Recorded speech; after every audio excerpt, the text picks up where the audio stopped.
Alors un petit disclaimer rapide avant de commencer la vidéo. Il n'y a absolument aucun conseil financier, c'est juste pour le fun. Et si vous voulez des conseils, il faut demander à un vrai pro.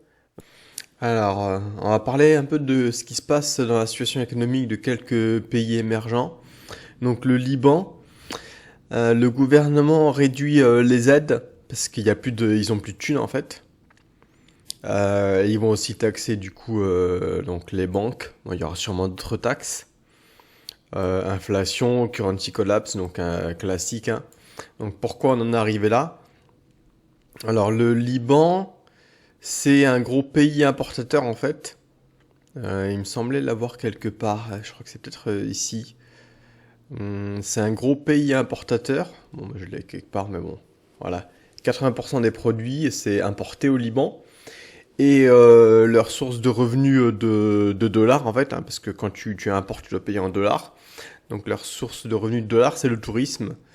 Et bon, bah forcément l'an dernier, le tourisme, c'était pas ça, quoi.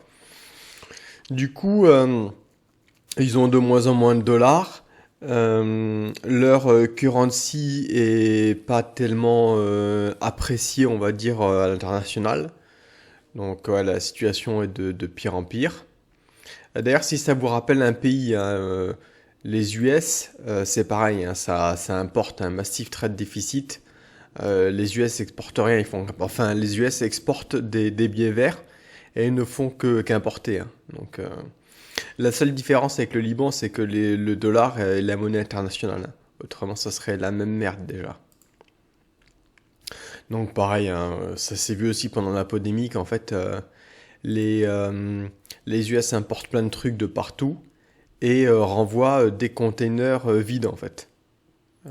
Ghost shipping, pour qu'ils soient à nouveau remplis en Chine avec des vrais produits à importer et ils reviennent aux US en fait.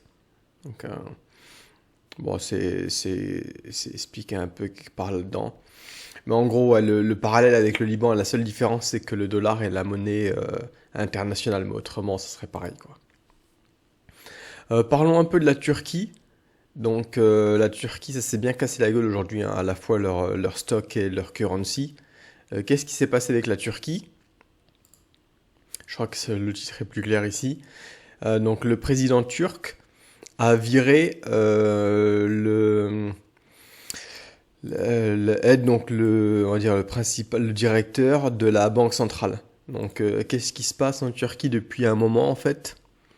Euh, la livre turque se casse la gueule face au dollar pour diverses raisons. Une grosse raison, c'est que la Turquie est un peu se frite un peu avec les pays européens et se frite aussi avec les US, hein. Personnellement, je pense qu'une de leurs grosses erreurs, ça a été de choisir les systèmes anti-défense, anti-missiles russes plutôt que les Américains. Ça a mis en colère les Américains qui, du coup, ont mis pas mal de mesures sur eux qui ont fait pression. Donc, leur monnaie se casse la gueule. Et du coup, pour essayer de stabiliser un petit peu la monnaie, la banque centrale turque avait augmenté les taux d'intérêt sur leur monnaie, voilà, avait augmenté les taux d'intérêt sur leur monnaie jusqu'à arriver à 20% à peu près la semaine dernière. Ce qui avait quand même bien stabilisé leur monnaie, hein. Il avait fait du bon boulot le mec depuis quelques mois qu'il était là, donc novembre 2020. C'est ce qu'on voit là, avait récupéré quelques forces, quoi, stabilité. Par contre, ça n'a pas plu au président, le fait qu'ils augmentent les taux d'intérêt. Alors bon, pourquoi ça aide à stabiliser quand on augmente les taux d'intérêt? Bah parce que du coup, les investisseurs internationaux ont un moyen de faire de l'argent en fait, hein, à 20%. Même si tu es un peu dedans sur la currency, c'est dur de résister à un taux de 20%, quoi. Et du coup, les gens achètent ta monnaie à l'international et donc du coup, elle regagne un peu de valeur. Mais ça n'a pas plu à Erdogan, qui du coup a viré, a dégagé la banque centrale et l'a remplacé par un mec un genre de mouton qui va faire exactement ce qu'il dit. Donc moi j'ai peu d'espoir sur la Turquie sur le long terme, hein. Donc ça c'est pareil, c'est la même histoire mais c'est des sources différentes. Et ensuite on va parler un petit peu de l'Inde, qui a mis des taux négatifs sur ses bonds. Alors l'Inde, j'en ai déjà parlé il y a quelques temps, hein, l'Inde qui est en train de mettre en place une des lois les plus strictes sur le Bitcoin.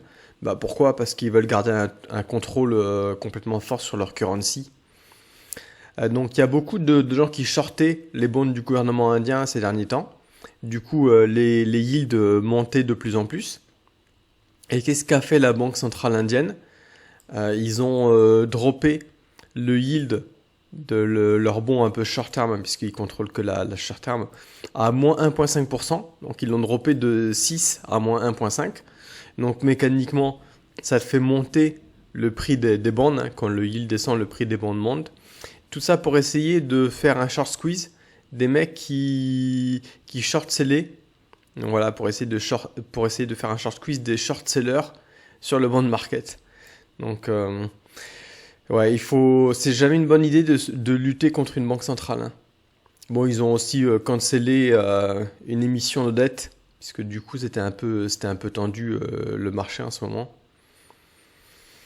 Donc voilà, donc les emerging markets, donc ça c'est quand même un des gros points des US, c'est que même s'ils font quand même pas mal de merde, le dollar est quand même assez fort et reconnu, hein, c'est quand même la monnaie internationale, donc une certaine stabilité.